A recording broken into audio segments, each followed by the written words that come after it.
चलिए अब हम आपके फर्दर मूव करते हैं विटामिन ए की तरफ। अब विटामिन ए है तो इसको सबसे पहले आपने ये चीज ध्यान में लाना है, अगर विटामिन ए है तो ये क्या है, फैट सोलुबल विटामिन है। फैट सोलुबल विटामिन है तो इसका मतलब क्या है कि ये बॉडी में स्टोर भी होगा, अगर जरूरत से ज्यादा स्टोर हो जाए तो इसकी टॉक्सिसिटी भी होगी और इसकी डेफिशिएंसी हो सकती है। ये की बात विटामिन ए की डेफिशिएंसी नहीं होगी, इनफैक्ट विटामिन ए की डेफिशिएंसी होती है बिकॉज इसका बॉडी में यूज बहुत ज्यादा है।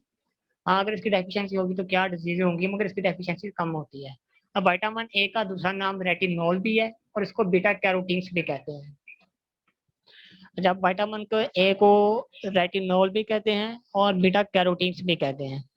रेटिनॉल उस सूरत में कहते हैं, अब विटामिन ए के दो सोर्सेस होते हैं, एक होता है एनिमल सोर्स और एक प्लांट सोर्स। यानी अगर हम कोई भी डाइट ले रहे हैं या जैसे हम अगर प्रोटीन्स भी ले रहे हैं तो उसका एक एनिमल सोर्स होता है जैसे मीट, और प्लांट सोर्स होता है जैसे कि बीन्स यानी कि चने। तो इसी तरह विटामिन ए का एक एनिमल सोर्स है, अगर एनिमल सोर्स से हम विटामिन ए को कंज्यूम कर रहे हैं तो उसको हम रेटिनॉल कहेंगे।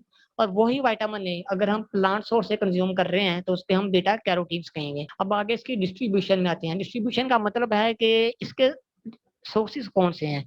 अब इसका ये मतलब नहीं है कि ये जो सोर्सेज मेंशन है इनके अलावा और कहीं जगह पर नहीं पाए जाते, इसके और भी बहुत सोर्सेज हैं, मगर ये इनके इनरिच सोर्सेज हैं। ये वाली जो डाइट है इसमें विटामिन ए ज्यादा पाया जाता है। अब इसमें जो प्लांट सोर्सेज है उसके अंदर लिवर आ जाता है, किडनी आ जाता है, क्रीम आ जाता है, बटर, एग योक। और जो प्लांट सोर्सेज हैं, प्लांट सोर्स में yellow and dark green vegetables and fruits. Fruits में विटामिन ए ज्यादा पाया जाता है। दूसरे नंबर पर yellow and dark green vegetables.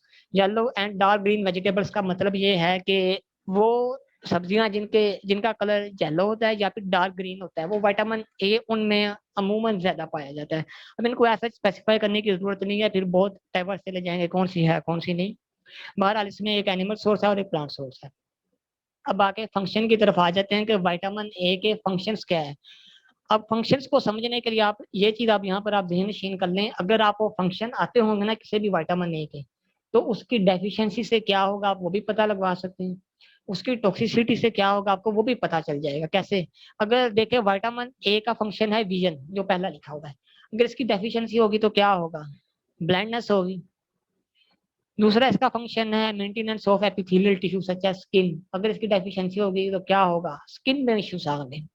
तीसरा इसका फंक्शन है इम्यून सिस्टम मेंटेनेंस, अगर इसकी डेफिशिएंसी होगी तो क्या होगा, इम्यून सिस्टम वीक हो जाएगा। इम्यून सिस्टम वीक होगा तो वो इश्यू आ जाएंगे इसकी डेफिशिएंसी से। समझ रहे हैं ना आप? तो इसके फंक्शंस में पहले नंबर पर आ जाता है विजन, ये देखने के लिए इस्तेमाल होता है। अब ये किस तरह इस्तेमाल होता है वो मेरे ख्याल में आपको समझने की जरूरत नहीं है, बिकॉज इसमें पूछे पूरा एक साइकिल होता है, रेटिनॉल बनता है, उससे रेटिनॉल बनता है, वो रेटिनोइक एसिड में बनता है, फिर वो लिवर में जाता है, तो वो आपको उन कम्प्लेक्सिटीज में जाने की जरूरत नहीं है और ना वो आपको क्वेश्चन पूछेंगे। इसमें आपको पता होना चाहिए कि इसके फंक्शंस में पहला फंक्शन है विजन, ये देखने के लिए इस्तेमाल होता है। दूसरे नंबर पर रिप्रोडक्शन, यानी कि रिप्रोडक्शन मतलब यानी कि ग्रोथ, रीजनरेशन, नेक्स्ट जनरेशन का आना, उसके लिए यानी कि रिप्रोडक्शन के लिए विटामिन ए जरूरी है। उसमें ऐसा है कि स्पर्मेटोजेनेसिस के लिए जरूरी होता है। तीसरे नंबर पर आ जाता है प्रमोशन ऑफ ग्रोथ, ग्रोथ से मराद यानी कि चेंज इन लेंथ नहीं है, ग्रोथ ऑफ सेल, सेल ने भी तो ग्रो करना है ना, उसने डिवाइड करना है, ये वो बोल रहा है। तीसरे चौथा नंबर है maintenance of epithelial tissue such as skin. अब आपने अक्सर लड़कियों को पता होगा कि जो स्किन रिलेटेड इश्यूज होते हैं उनमें वो टॉपिकल क्रीम्स देते हैं, उनके अंदर क्या होता है, विटामिन ए होता है, या विटामिन ए के कैप्सूल दे देते हैं खाने के लिए डॉक्टर हजरात। तो वो ये विटामिन ए इधर आ रहा है। और चौथे नंबर पर आ जाता है immune system maintenance, immune system को भी मेंटेन करने के लिए। फंक्शंस को आप जहन नशीन कर लें, फंक्शंस को होगा तो आपको डेफिशिएंसी का पता चल जाएगा। अब देखें पहली डेफिशिएंसी है नाइट ब्लाइंडनेस।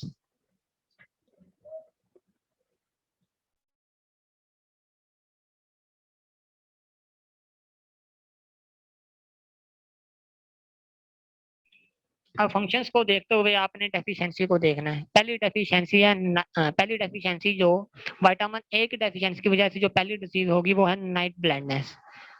अब जैसा कि फंक्शन पहला क्या था, विजन, विटामिन ए की डेफिशिएंसी होगी तो क्या हो गया, नाइट ब्लाइंडनेस। दूसरे नंबर पर हो गया जीरोप्थेल्मिया। जीरोप्थेल्मिया कहते हैं dryness of cornea and conjunctiva. Cornea basically I का वो पोर्शन है जहां से लाइट पास करती है, यानी कि आप की आई में सामने देख रहे हैं जो ब्लैक कलर या ब्राउन कलर के शेड्स होते हैं वो बेसिकली कॉर्निया है, आपको बस ये पता होना चाहिए। तो अगर विटामिन ए की डेफिशिएंसी होगी तो ड्राइनेस ऑफ कॉर्निया हो जाएगा। अब ड्राइनेस ऑफ कॉर्निया इसलिए हो रहा है क्योंकि कॉर्निया में एपिथेलियल टिश्यू है, विटामिन ए ने एपिथेलियल टिश्यू को मेंटेन करना है। एपिथेलियल टिश्यू की बहुत टाइप्स हैं, उसके अंदर स्किन भी आ जाती है और भी बॉडी में बहुत जगह पर पाया जाता है। तो बस आपने ये याद रखना है कि विटामिन ए एपिथेलियल टिश्यू को मेंटेन करेगा। अब उसकी एपिथेलियल टिश्यू को मेंटेन कर रहा है, उसकी डेफिशिएंसी होगी तो जीरोप्थेल्मिया हो गया, ड्राइनेस ऑफ कॉर्निया होगी। और जो तीसरा इशू हो रहा है वो हो रहा है एक्नी, स्किन पर एक्नी हो जाती है। एक्नी मतलब स्किन पर दाने बनते हैं। तो विटामिन ए स्किन को मेंटेन कर रहा है, उसकी डेफिशिएंसी होगी तो एक्नी हो जाएगी। अब बात आते हैं टॉक्सिसिटी की। टॉक्सिसिटी का मैंने आपको बताया था, जो भी फैट सोलुबल विटामिन होंगे जैसा कि विटामिन ए या रेटिनॉल, अब चूंकि ये फैट सोलुबल है तो ये बॉडी में जरूरत से ज्यादा एक्यूमुलेट हो जाएंगे, और जो चीज एक्यूमुलेट होगी उसकी टॉक्सिसिटी होगी। इसको अगर एक्सेसिव हम लेंगे तो इसकी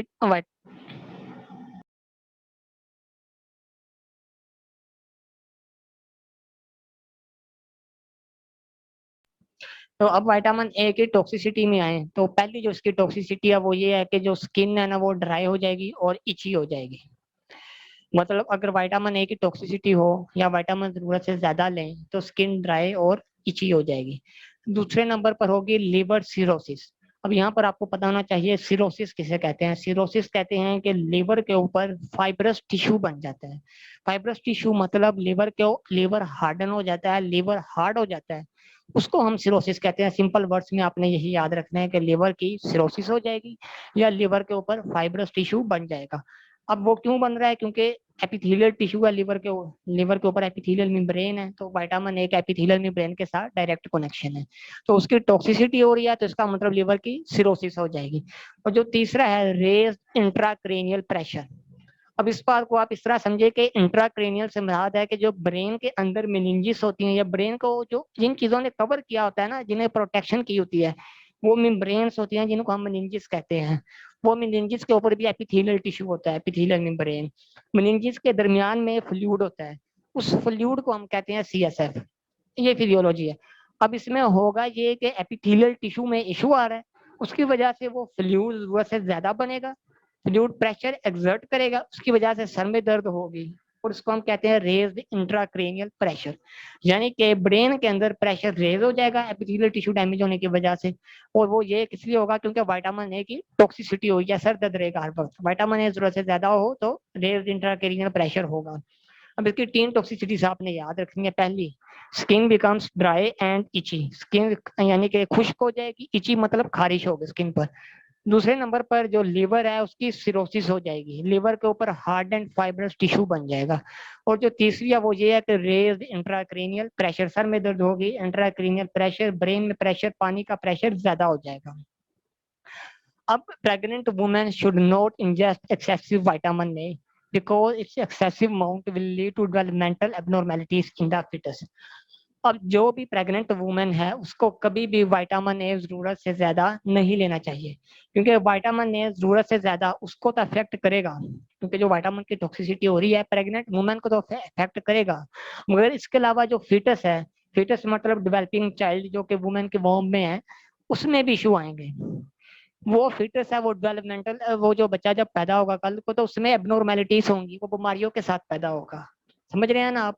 तो मतलब जो प्रेग्नेंट वुमेन है उसको विटामिन ए स्किन के लिए, या अगर उसको एक्नी हो जाए या उसकी स्किन का कोई इशू हो जाए तो उसको जो विटामिन ए का यूज है वो बहुत ध्यान से करना होता है। आपने देखा होगा कि डॉक्टर जरा या स्किन स्पेशलिस्ट जब आप जाते हैं तो विटामिन ए प्रेग्नेंट औरत को वो टॉपिकल अप्लाई करने के लिए देते हैं, कभी भी वो ओरल नहीं देते या फिर दूसरी तरह अप्लाई नहीं करते। उसकी वजह यही है कि जो फिटस है, जो डेवलपिंग फिटस है या डेवलपिंग चाइल्ड है, उसके लिए विटामिन ए खतरनाक है। विटामिन ए डेवलपिंग चाइल्ड में एबनॉर्मेलिटीज करेगा, जो बच्चा पैदा होगा वो बीमारियों वाला पैदा होगा।